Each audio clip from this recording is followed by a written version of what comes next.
Doc, can you tell us any changes? Yeah, so obviously the selection will come out tonight, but we'll go in unchanged. Yeah, a really strong performance last week. It was still a very tough call because there's some really strong form in the SANFLW, and you know, clearly everyone wants to play, but ultimately, yeah, the team performed really well, so we go in unchanged. Ailish made it pretty hard for you to drop her again. Yeah, no, she did play well. Yeah, so she's been doing a lot of those things in all of the games she's played. I guess she just got a little bit of reward on the weekend, which was nice. So no, she's earned her spot.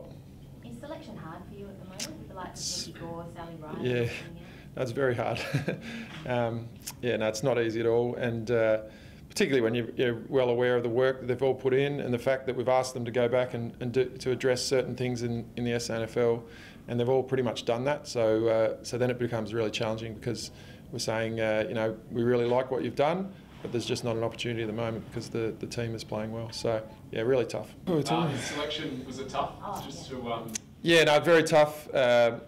You know, as I sort of indicated, we've asked the players to go back and address certain things, and they've all done that really well. You know, the SANFLW form is really strong, so that's a challenging conversation to have, whereby you're saying you're doing all the things we've asked, but unfortunately there's still not an opportunity. So, but ultimately, you know, any success or failure that we have will be dependent on the whole squad, and the squad's been, you know, amazing since day one. So we're you know, we're very mindful that not just the players that are running out, everyone has contributed. What about someone like Sejanary? She must be. Yes, yeah. No, absolutely no. So she's, you know, she's clearly done everything she could. She's rehabbed amazingly well. Really, you know, challenging injury. Got herself available and has now played an SANFLW game, which is great. But ultimately, yeah, she's just still on the fringe. And hopefully there's another week and she'll get another opportunity. So. Just on what Jake said, what's the training program? Yeah, no. So essentially, we'll just train here. We've got, you know, great facility. The ground's the same size. You know, there's no real benefit in getting onto the Adelaide Oval, but we will just have a bit of a walkthrough on the ground just to familiarise ourselves with the change rooms as much as anything, and just have, yeah. So we'll go and do that on Saturday morning. A big opportunity to play on Adelaide Oval, but playing on a foreign deck versus. I mean, are you used to playing at Norwood in such a small oval? Yeah, well, we've played on all our home games. We play at a different venue just to keep things, you know, variety's the spice of life. So I don't think it's going to be a massive issue. As I said, the main benefit for us is that the ground we train on is the same dimension as the Adelaide Oval. So that's, you know, that's a bit of a win. And I think ultimately, you know, the venue, the fact that as many people as want can come along, and you know, there's free transport now. So if you're travelling from an outer suburb and you want to get into town, and you know, you need a reason to get a free fare, then just say going to the footy. Then you may as well come to the footy. So hopefully we get a big crowd. The venue is, you know, it's an iconic venue, and I'm really pleased for the players that they get the opportunity to run out on the Adelaide Oval. I think it's important for women's football to say, you know, this is the major stadium in our state, and if there's a big event, then that's where we want to play it. So that's a great outcome. We've got a huge fan base. You know, now there's an opportunity for as many of those people to come along to watch a game of footy on the Saturday and on the Sunday. So it's a big weekend for our club, and you know, we're mindful that weekends are precious and people with families have lots of things they have to squeeze in. But if you've got nothing else on the Sunday, we'd love to see them down there and get along and support what is, you know, a really good team. Were you disappointed not to get the double header?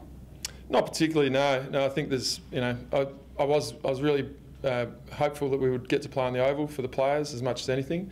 Yeah, the double header didn't really worry me, to be honest. I think Sunday will hopefully be a great event, and there's the opportunity for, as I say, logistically it's probably a little bit easier. Essentially, if you want to come to the footy, rock up and the gates will be open. Come on in. What did you say to the girls after the win last weekend when you had them on the ground together?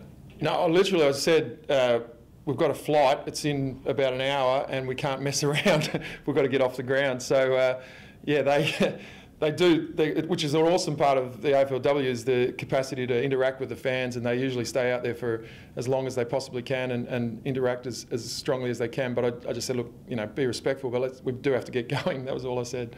You know, clearly you know, there's plenty of time for prepping this week, during this week. Sorry, this group in particular, they do love to celebrate a goal and to celebrate a win. Have you had to keep them grounded at all this week? No, I think they're pretty much on task. I mean, I love the fact that they are passionate and enthusiastic. Occasionally I might say, you know, we might have some rotations that are meant to happen and they're still celebrating. I'm saying, well, perhaps we could get off now. But ultimately, I think it's a great part of AFLW. I'd be very hesitant to constrain that in any way. I think it's part of what draws the fans to the game, is that really outward expression of the passion for the game is pretty evident. So, no, bring it on. You guys are going in big favourites this week. Yeah. How do you think Geelong's going to face up? No, I think ultimately Geelong's form, I said before we played them in round 3, I actually really like the way they structure up their team. I like the style of footy they're trying to play. They've got a young squad, so their form early in the season was really good, and they probably have tired a little bit over the last couple of weeks. So, but I'm pretty sure that, you know, the opportunity to play in a huge game, a preliminary final, all of those young players with all that talent will bring that talent to the fore. So I'd imagine that it's going to be a really good contest. Last time we won, and won well, but it was 10 goals to 6, and so, you know, that's not a margin that you could draw any great comfort out of. So we're very mindful that it's 0-0 at the start, and if, you know, we're confident if we play our best footy, we'll give ourselves every chance. But, you know, it's a game of footy, so anyone can win it. After playing in heatwave-like conditions this season, it could rain on Sunday. Yeah, the talk of that. Do you have to speak to the girls about wet weather footy? Yeah, well, I think we will have that discussion. We'll wait and see. I think it's predicted to be late rain, and the game's in the middle of the day, so we'll see. But, you know, it won't modify the way we go about it dramatically. Clearly, field position, take the ball forward are more important, but they're things we say a little bit anyway. So it won't change how we go about it too much. How has Anne Hatchard pulled up this week after? Yeah, so she's obviously just working through the standard concussion protocols with the doctors. She had a little bit of a light run on Tuesday. She'll do a little bit more tonight. Then they always leave the test as late as possible in the week. So as soon as she's passed that test, then she'll be available. And, you know, we're very confident. She's done a power of work, so the fact that this week might be a little bit lighter is actually probably a good thing for her. So we're very confident. Just quickly, the accolades continue to come for Erin. Does that surprise you? That does not surprise me. No, she's a very, very good player, and, you know, the fact that she's been recognised this week is great. It was also great that Ebony was well up there, and also Jess Foley as well, and Chelsea as well. So, you know, all along we've tried to, you know, emphasise that we want to have a really good spread of contributors. I think we're getting that, but clearly Erin deserves recognition for the season she's had. An outstanding season.